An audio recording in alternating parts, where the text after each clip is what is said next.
Урматтуу телекөрүүчүлөр, сиздерден кечирим сурайбыз, техникалык мүчүлүштүктөр болуп кетти. Андыктан саламатсыздарбы? Таңкы регион сиздер менен.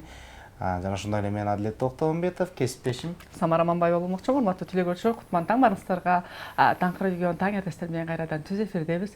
Бизде саат 8-тен 9-га чейин 1 саат аралыкта биз менен бирге болсоңуздар болот. Анткени кызыктуу маектер, жан жүнүнү эргиткен чыгармалар болмокчу. Андыктан бизди бир эле сыналгыдан эмес, YouTube каналыбыздан, Facebooktан, ошондой эле Instagramдан көрсөңүздөр болот. Ал эми каяка катталабыз десеңиздер, Instagramдан регион 312 десеңиздер бизге катталасыздар. Ошондой эле экран астында WhatsApp номерлерибиз бар.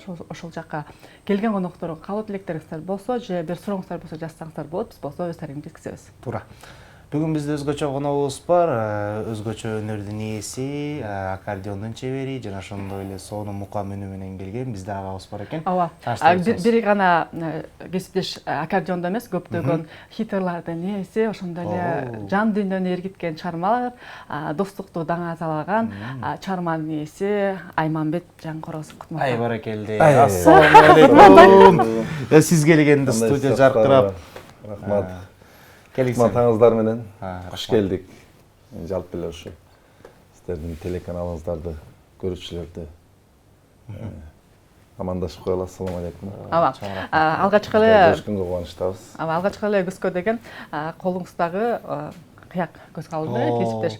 Эми бизде таң эрте телекөрүүчүлөрдү бир жагымдуу чыгарма менен баштасак кандай дейсиз? Бир жагымдуу чыгарма. Ыргезе болсун сизден. Жаңырдын бет ачары кылайлы. Келиңиз абдан сонун. Бир эле жерде ырдадым, андан кийин эфирлерге чыгып ырдай элекпин. Ушу жаңырдын эксклюзив кылганда. Анда тушоосун кесе элек. Тушоосун кесип салайлы. Жыргалбек Үсенов деген бир агайыбыз бар. Москвада. Ошол жакта эмгектенип иштейт. Анан мен ошого обон салып ырдап жүрөм. Сүйүмдү кайра козгодуң дейм. Абдан сонун. Сүйүү жөнүндө алгачкы эфирибиз башталат экен. Кеңестер телевизор баштайлы.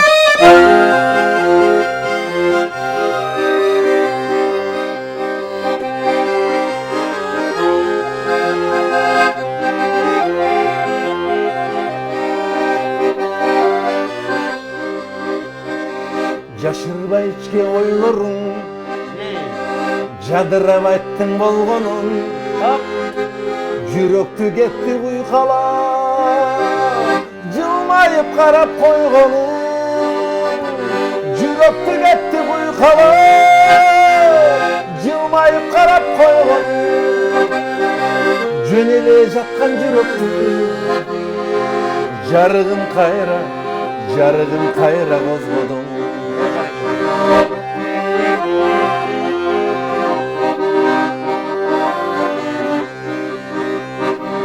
Сыргылып айтып койгонум, сүйүү эле деп болжодум, санага салып ойлонупту, сүйкүмдү карап койгонум, санага салып ойлонупту, сүйкүмдү карап койгонум, сенектей жаткан сезимди, секетим кайра козгодуң.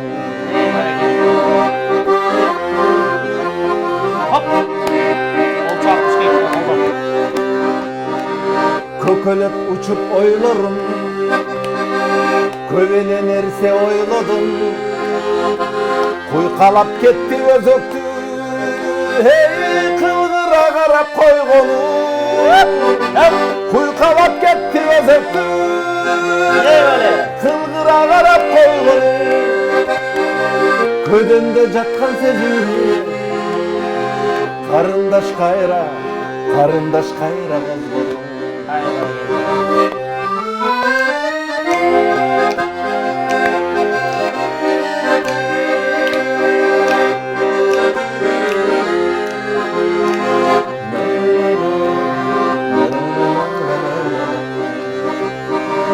Арманга мени батырып, ак сүйүү жүгүн тарттырып, муз болуп калган жүрөккө махаббат отун жактырып, муз болуп калган жүрөккө махаббат отун жактырып, азапка салдың агамды, ашыктыгым Aşıktığımın yazdırır Aşıktığım Aşıktığım Aşıktığım yazdırır Ай бергенде кол чабуулар болсун. Алманбет ага, үнүңүзгө береке, талантыңызга таазим болсун. Эми менде дароо бир эле суроо бар. Сүйүүгө туш болгон окшойсуз. Эң сонун ат чыгарма болду да. Рахмат. Ушул чыгарманын ээсин башында айтып кеттиңиз, Москвада эмгектенет деп. Жыргалбек Кысенов деген агабыз. Ушунун тарых таржыманын бир аз айта кетсеңиз, кандай Эми муну сизге келип калды? Бул өзү бир өзүбүздүн группабыз бар, Жети Дубан деген. Ошо группада карап отурасың, акындар ырларын салат. Анан ошол жерден мындай карап эле купулга толо түштү да. Эки эле сап жөнөттүр. Анан кийин ушуну улап бербейсиз багай, что-то эмес жаап калды десем, анан кайра 6 строчкадан кылып жазып жөнөттүр. Бир жарым саатта эле чыккан ырда. Обонун өзү. Мен айттым, о кайра сразу жөнөттү. Обонун өзүң. Обону өзүм. Келди. Ошондо бунун ырдын тарыхы белгисиз айымга баягы өзү тиги автор Жыргалбек агай өзү арнашы мүмкүн, анан кийин мен өзүм ая алмадым деп койсуң. Мен өзүм ая алмадым. Көнчөсү айтып калып эмес, бул ырдын тарыхы ошого аябай байланыштуу экен деген басымда жасайт эмеспи? Туурабы? Анан сизге да ушундай суроолор болдубу? Ушундай бул ырдан тышкары эле. Эми ооба, албетте болуп турат, бирок мындай мен өзү бир эки эле ыр бир баягы ошо ырдын эмесине туш келип калып эле бир чыккан ыр бар. Анан эми аны айтпай эле коеюн деп. Сыр кылып кетесизби? Анан калган ырларымдын баардыгы эч эмеси жок, мага тиешеси жок. Бирок чын айтканда ушул ыр аябай сонун экен да. Ооба, өзгөчө бир Обонун да аябай сонун жараттырсыз. Ошондо бул жаңы ырдын бет ачары канча убакытта жаралды? Жарым саат. Жок, жарым саат. Азыркы ошондо азыркы учурда эле ырдап атасыз. Ооба, мындай эфирге чыгып ырдай элекмин, анан интернет желесинде жүрүшөт. Андан соң ошо сиздин көнчөсү TikTok тармагынан өзүнчө бир жакшы чыгармаңыз менен элдин баардыгы бөлүшүп, ошол жөнүндө бир трендти тартып атышат да. Ошого көз карашыңыз кандай? Эми мен өзү интернет желесинде жакшы түшүнбөйм. TikTok колдонбойсуз да? Жок, колдонуп коем TikTok, VPN деген менен кирип. Анан ким канча видео тартып атат, кече күнү бир үкөм аябай эме кылып, анан азыркы ушурда өткөн сүйүмдү кайра козгодуң деген ырга аябай көп киши тартыптыр да, бир 700дей киши видео тартыптыр да. Анан уже сиздики хит турбайбы деп калды. Анан өзүңө сезилбейт, бирок өзүңдүн бир 5-6 подписчигим бар. Аларга кичине сезилсе керек да. Ооба, абдан сонун урматтуу телекөрүүчүлөр, бизге чалууларды ала албайсыз, андыктан экран астында WhatsApp номерге жазсаңыздар, биз болсо келген конокко сурооңуздар же каалоо тилектериңиздер болсо, биз болсо өз дарегине жеткизебиз. Туура, каалоо тилектериңиз менен өзүңүздөрдүн сурооңуздарды төмөнкү номер аркылуу, WhatsApp аркылуу бизге байланышка чыгыңыздар. Сураныч сиздерден чалуу кабыл алынбайт. Ооба. Алманбек атаандан ары биз маегибизди уланта берели. Менде дагы бир суроо бар. Өзүңүздүн жериңиз жөнүндө, туулган жердин топурак алтын дейт го. Айылдаш, замандаш болуп калган досторуңузга, агайынелериңизге салам жолдоп, саламдашып, амандашып алсак туура болот го дейм. Анан өзүңүз жөнүндө кичине кыскача маалымат айта кетсеңиз. Токтогул районуна караштуу Кызыл Өзгөрүш деген айыл болчу мурда. Азыр Эмирбек Иманалиев айыл өкмөтү болуп калган. Өзүбүздүн ошо Эмирбек агабыздын айылында төрөлүп өсүп, макесин кесиптешиң Самара менен чогуу бир мектепте, гимназияда окуп, менден бир класс өйдө окуган. Замандаш кесер да? Замандашпыз. Негизи кесиптеш айтып кетейин, басым жасап биздин Токтогулдун көчөсү ошо ыр дүйнөсүнө басым жасайбыз да. Ошонун бир ордун ээлеген бул биздин коногубуз. Мен билем Токтогул ырчылардын эмеси экенинчи, өлкө эмеси. Анан биз көңүл бурганыбыз эле азыр көнчөсү эле досум деген бир чыгармаңыз бар да. Аябай бир достуктун бекемдигин, өзгөчө бир акыретти эстеткен чыгармаңыз бар. Ошонун тарыхы жөнүндө бир аз кайрылып кетсеңиз. Өзү бул ыр 2 жыл аралык болуп калды окшойт. Муну өзү башында мен бир куплет кайырмасы менен жазып. Анан өзү адамдын бир убакта күчтүү болсоң, же спортсмен болсоң дагы дос өзүнчө болот. Чыгармачылыкта жүрсөң, ал жактан өзүнчө дос болот. Туура. Байлыгың болсо өзүнчө дос болосуң да. Бир убакта ден соолугуң кетип ооруп жатып калат турган болсоң, ошондо билет экенсиң да уштабы. Сенин канча досуң бар экенин билет экенсиң да. Анан ушинтип Бишкек шаарында кичине кырсыктап калып, жатып калып анан ошондо идея келген да мага. Баягы улуулар деле айтат го, дос дей бересиңби деп. Анан деги эле мен өзү досум көп. Анан бардыгына бирдей мамиле кылам, бирок ошолордун арасында жалгыз досум бар да. Эми атын айтпай эле коеюн, балким угуп алып кийин курс кармап сүйүнүп жүрбөсүн. Башкаларга тарып жүрбөсүн. Мындай сыр бойдон эле калгандык. Ошол досум арнап жазгам да ушуларды. Анан кийин Нурсултан Жайлабай уулу деген акын мыкты жигит бар. Кошуна айылдан, Жетеген деген айыл. Анан ошол жөнөтүп, ал баягы акындык сөздөр менен толуктап, анан автор ошол жигит сөздүк. Өз жазды? Анан обону мен өзүм жазгам. Баягы нотасыз жазылган ырларда. Менде окуган музыкальный до каерде экен билбейм да менчи. Демек сиз нота билбейсиз, бирок слухка салып. Слух менен. Бул жакта жакшы сизге калоо тилектер келиптир, ошондой эле суроолор. Саламатсызбы? Ассалому алейкум дейт. Сиздин чыгармаңыз абдан жагат. Мүмкүн болсо досумду куттуктап, досум дегендериңизге ырдап берип коюңузчу. Ырдап берип коюңузчу дептир. Ушул ырды дагы бир аз реклама катарында. Баягы досторум деген буга ушул клип тартылган, Ооба, буга клип тартылган. Бир 2 айдын жүзү болуп калды. Анан жакшы элдин колдоосу, көрүү жакшы барды. Кейзандар. Ушу жалпы эле достор үчүн болсун. Келиңиз, ооба. Телегөрчүлөр дагы досума ырдап берип койчу деп атат. Анан бул ырды казактарды ырдап атышат. Ооба. Анан кийин өзбектер сурап атышат азыркы учурда. Анан биздин дагы инелер, жылдыздар, ошолор да ырдашып, элге жакшы маанай тартуулап, жакшылыктарда, сахналарда ырдалып атат. Сиз ошол ырларды бергенде келишим менен бересизби? Мен өзү баягы кыргызча эле келишим болгон да биздечи.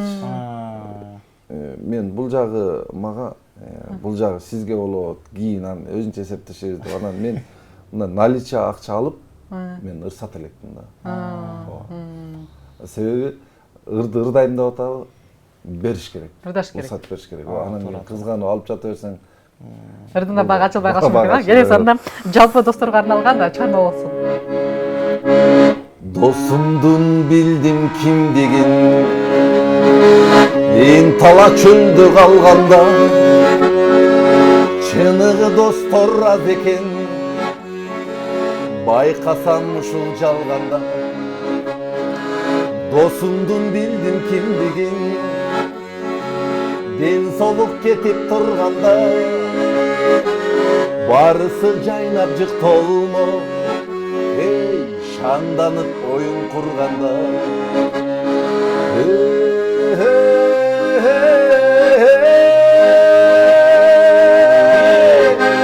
Байлык деп сага дос болбой, бийлик деп сага дос болбой, достуктун билсең азантын, дайыма сени кош колдой. Кадырды билип сыйласаң, жүрөктөн сүйбөй, жүрөктөн сүйбөй, жүрөктөн сүйүп дос болой.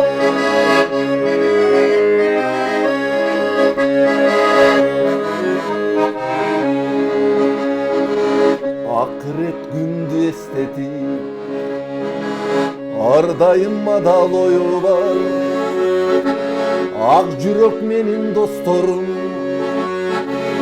ачылып турган жолу бар. Жаркырап чачат жарыгын, жашоодо дайым тың достор. Жүргүлө жандап түбөгү, жасалма эмес чын достор.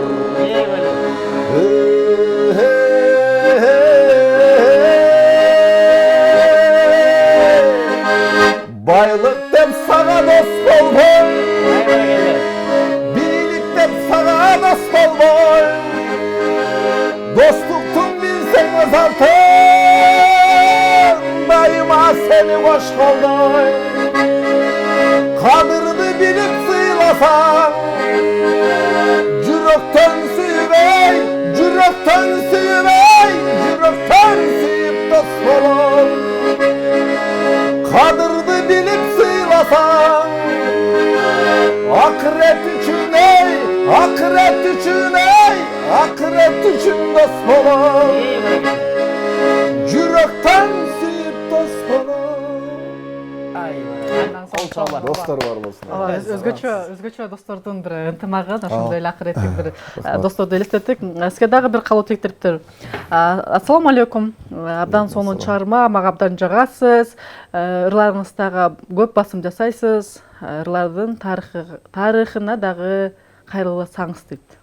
Кайсырдыкына кайрылайын. Ооба, ошол тактап жазып кетсеңиз да болот го, кайсырга же телегөрсөзүбүздү көрө калып эле сиздин ошол досума атканыңызды көрүп балким ошолорго токтолду же кандай. Башында айтып кеттим мен, кайталаш. Өзгөчө кийин YouTube каналдан, жекемеден көрсөңүз.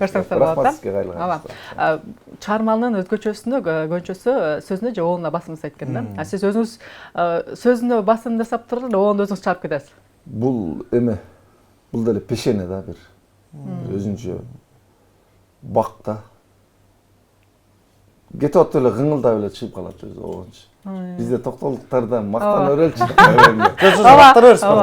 Бизде токтолдо кетип атып эле ат минип кетип атып эле, жөө кетип атып эле кыңылдап, той топурда ушундай да кетип атып эле өзү оон чыга берет негизичи. Анан бул кайрык кээде кээ бир оончуларда карап алып нотага чүрсө деле чыкпайт да. А кээ бир оончулардыкы бир инструмент кармап отуруп эле бир кайрык чыгып калат, жакшы оондар чыгып калат. Меники мында айырма деле жок, бирок эгер жакшы текст туш келип кала турган болсо, уже салам да оон. Өзүңүз. Ооба. Ошондо сиздин чыгармаларыңыз оондорубуз жарым саат убактында эле чыгып калат экен. Ооба, эми билбейм, кээ бирин айтсам мактаныч болуп калат болуш керек.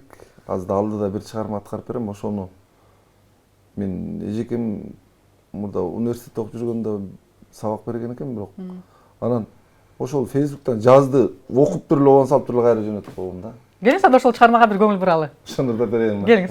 Айманбекжан Корозбаев. Сиздики анда башкача эң окшойт. Ооба.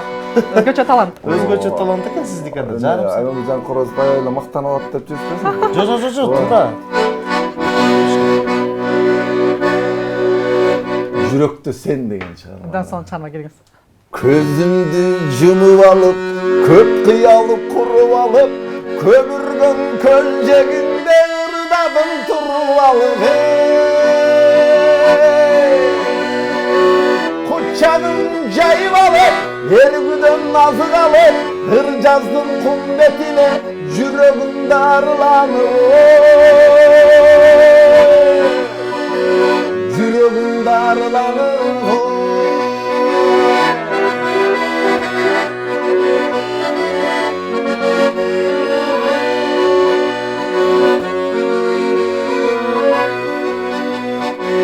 Чачымды тармал-тармал, толкунга окшоштурам, көздөрүм жылдысымал, өзүңө барбам алган. Сүйлөшүп шамалы менен, көмүргөн көлжегинде, сырдашам толкун менен, махабат жетегинде. Махабат жетегинде.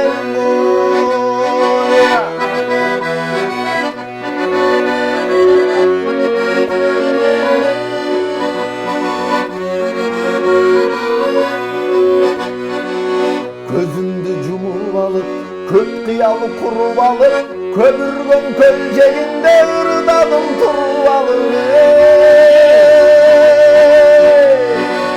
Кучагым жайып алып, эргүдөн азык алып, ыр жаздым кум бетине, жүрөгүм дарыланып. Жүрөгүм дарыланып.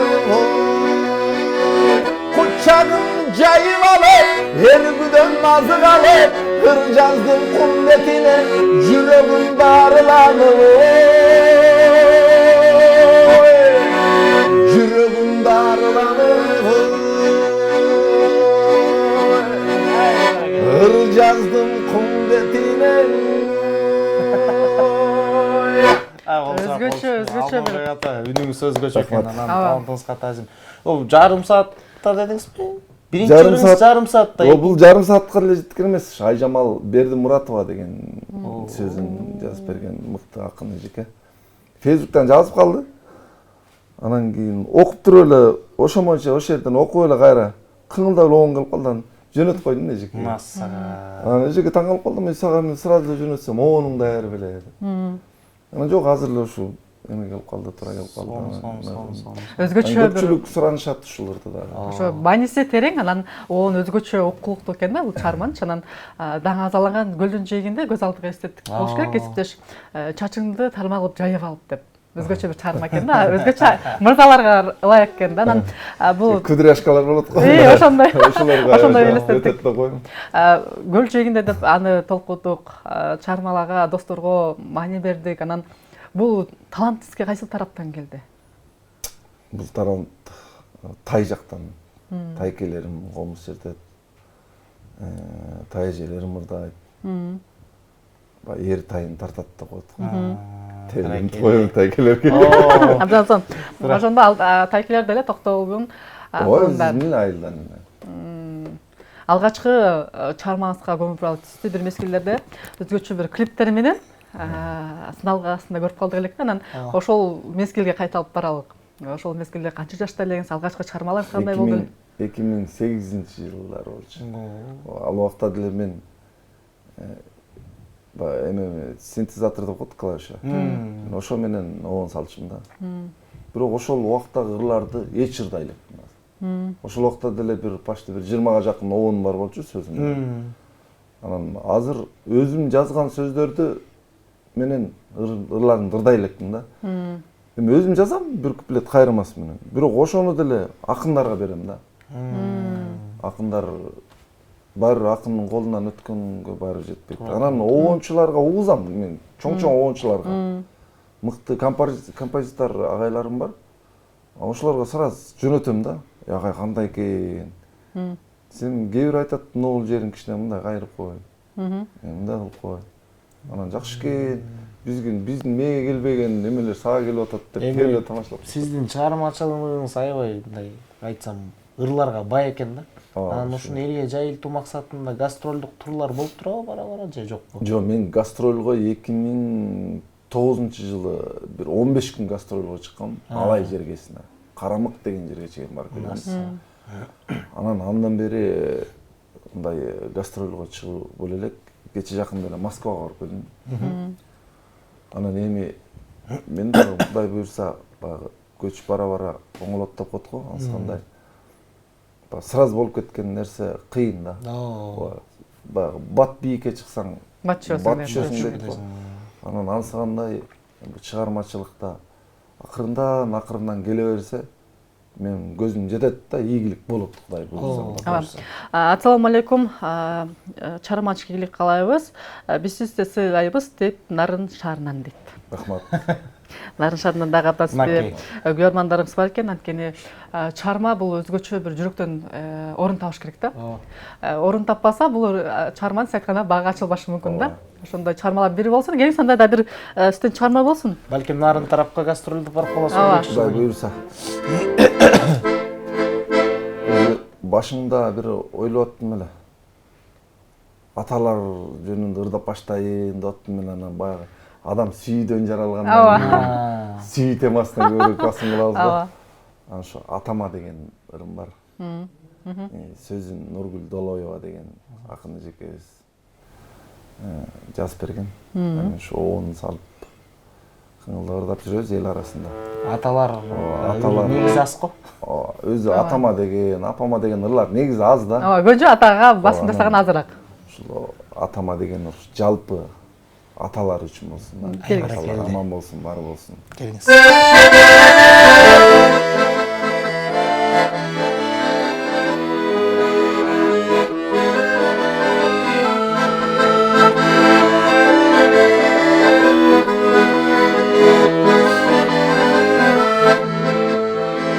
Батасын берип арнаган атадай күчтүү барбадан ополто болгон кубатын өмүрүн тилейм Алладан ополто болгон кубатын өмүрүн тилейм Алладан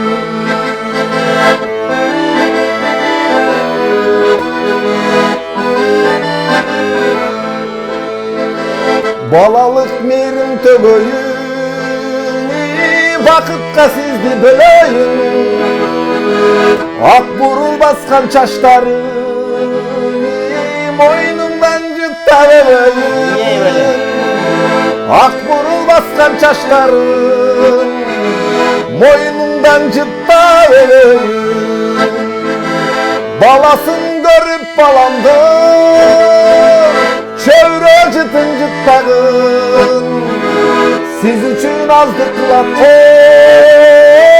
bersen de caştık kuragın bar bolup dayım biz menen atake uzak yaşagın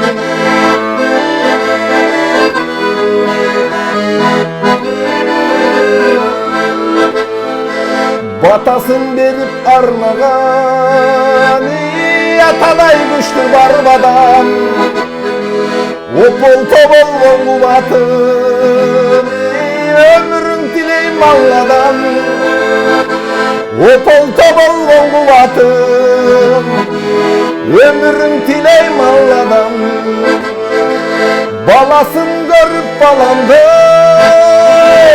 чөйрө жытын жыттагын siz üçün azdık kılat